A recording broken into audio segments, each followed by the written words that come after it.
আসসালামু আলাইকুম ওয়া রাহমাতুল্লাহ।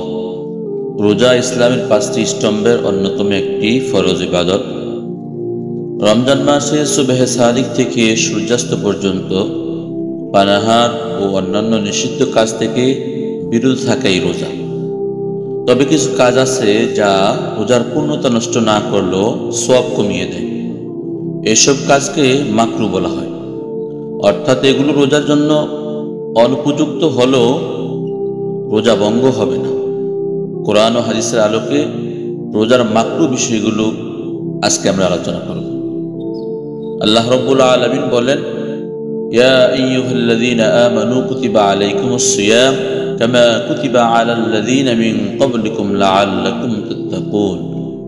হে ঈমানদারগণ, তোমাদের উপর রোজা ফরজ করা হয়েছে যেমন ফরজ করা হয়েছিল তোমাদের পূর্ববর্তীদের উপর, যাতে তোমরা তাকওয়া অবলম্বন করতে পারো। এই আয়াত থেকে বোঝা যায় রোজার মূল উদ্দেশ্য আত্মশুদ্ধি ও তাকওয়া অর্জন। তাই এমন কোনো কাজ করা যাবে না যা রোজার মূল উদ্দেশ্য নষ্ট করে দেয় বা সওয়াব কমিয়ে দেয়। হাদিসে এসেছে, অনেক রোজাদার আছে যারা উপবাস ছাড়া কিছুই অর্জন করতে পারে না। অপর হাদিসে রাসূলুল্লাহ সাল্লাল্লাহু আলাইহি ওয়াসাল্লাম বলেছেন, যে ব্যক্তি মিথ্যা কথা ও খারাপ কাজ পরিত্যাগ করল না, তার ক্ষুধার্ত ও তৃষ্ণার্ত থাকার কোনো প্রয়োজন আল্লাহর নেই।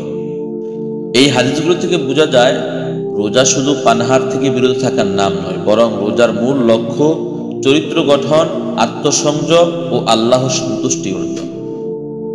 রোজার মাকরু বিষয়সমূহ: 1. অপ্রয়োজনে কুলি করা বা নাকে পানি দেওয়া। ওযুর সময় মুখে পানি নেওয়া ও নাকে পানি দেওয়া সুন্নত, তবে রোজার সময়ে অতিরিক্ত ভাবে এটি করলে গলায় পানি চলে যাওয়ার আশঙ্কা থাকে, যা মাকরু। রাসূলুল্লাহ সাল্লাল্লাহু আলাইহি ওয়াসাল্লাম বলেছেন, রোজার সময় ভালোভাবে কুলি করো, কিন্তু গড়গড়া করবে না এবং নাকে বেশি পানি টানবে না। 2. বিনা প্রয়োজনে কিছু চিবানো।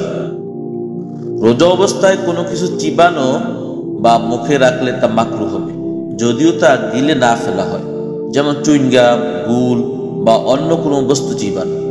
ইবনে আব্বাস রাদিয়াল্লাহু তাআলা আনহু বলেন, রোজাদার ব্যক্তির উচিত অপ্রয়োজনীয় কাজ থেকে বিরত থাকা। 3. নিজের থুতু ইচ্ছাকৃতভাবে গিলে ফেলা। ইমাম নববী রাহমাতুল্লাহ আলাইহি বলেন, অপ্রয়োজনে থুতু কফ গিলে ফেলা মাকরু, তবে এতে রোজা ভঙ্গ হবে না। 4.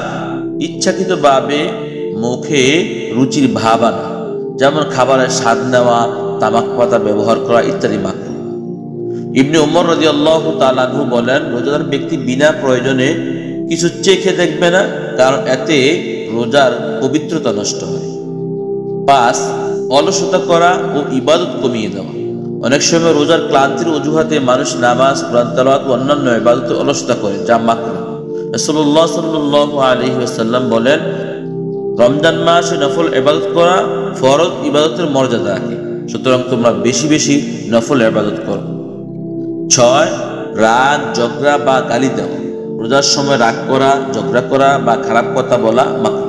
রাসূলুল্লাহ সাল্লাল্লাহু আলাইহি ওয়াসাল্লাম বলেছেন, যদি কেউ তোমাকে গালি দেয় বা ঝগড়া করতে চায়, তাহলে তুমি বলবে, আমি রোজাদার। 7. গীবত, মিথ্যা বলা, চুগলখড়ি করা। গীবত, মিথ্যা বলা ও চুগলখড়ি করলে রোজার সওয়াব নষ্ট হয়ে যায়। রাসূলুল্লাহ সাল্লাল্লাহু আলাইহি ওয়াসাল্লাম বলেন, যে ব্যক্তি মিথ্যা কথা ও খারাপ কাজ থেকে বিরত থাকে না, তার রোজা আল্লাহর কাছে মূল্যহীন।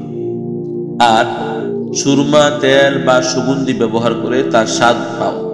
রোজার সময় সুরমা বা তেল ব্যবহার করা জায়েজ, তবে যদি কেউ সুরমার স্বাদ বা গন্ধ উপভোগ করে তাহলে তা মাকরু। ইমাম মালিক রাহমাতুল্লাহ আলাইহি বলেন, যদি সুগন্ধি ব্যবহার করে তা ইচ্ছাকৃতভাবে উপভোগ করা হয় তাহলে তা মাকরু হবে। 9. যৌন চিন্তা করা ও উত্তেজিত হওয়া। ইচ্ছাকৃতভাবে যৌন চিন্তা করা, উত্তেজিত হওয়া মাকরু। রাসূলুল্লাহ সাল্লাল্লাহু আলাইহি ওয়াসাল্লাম বলেন, রোজা ডাল স্বরূপ, তোমাদের কারো যদি প্রবৃত্তি জাগ্রত হয় তবে সে যেন রোজা রাখে। 10. খাবার বা পানীয়ের গন্ধ উপভোগ করা। ইচ্ছাকৃতভাবে রান্নার গন্ধ উপভোগ করা বা খাবারের রান্নাও মাকরু। ইমাম নববী রাহমাতুল্লাহ আলাইহি বলেন, যদি খাবারের গন্ধ ইচ্ছাকৃতভাবে গ্রহণ করা হয় তবে তা মাকরু। রোজার মাকরু বিষয়গুলো এড়িয়ে চলা উচিত, যাতে রোজার পূর্ণতা বজায় থাকে এবং সওয়াব নষ্ট না হয়। রোজা শুধু পানাহার থেকে বিরত থাকার নাম নয়, বরং আত্মশুদ্ধির মাধ্যম। তাই আমাদের উচিত রোজার সময় সব ধরনের গুনাহ, অনুচিত কাজ থেকে বিরত থাকা এবং তাকওয়া অর্জনের চেষ্টা করা। আল্লাহ আমাদের সবাইকে রোজার পূর্ণ ফায়দা অর্জন করার তৌফিক দান করুন, আমিন। সুপ্রিয় শ্রোতা মণ্ডলী, যদি আমাদের আলোচনা আপনাদের কাছে উপকারী মনে হয় তাহলে লাইক, কমেন্ট, শেয়ার করে অন্যের কাছে পৌঁছে দিয়ে দাওয়াতি কাজে অংশগ্রহণ করুন। আর যদি এরকম উপকারী আলোচনা সবসময় পেতে চান তাহলে সাবস্ক্রাইব করে আমাদের সাথেই থাকুন। আসসালামু আলাইকুম ওয়া রাহমাতুল্লাহ।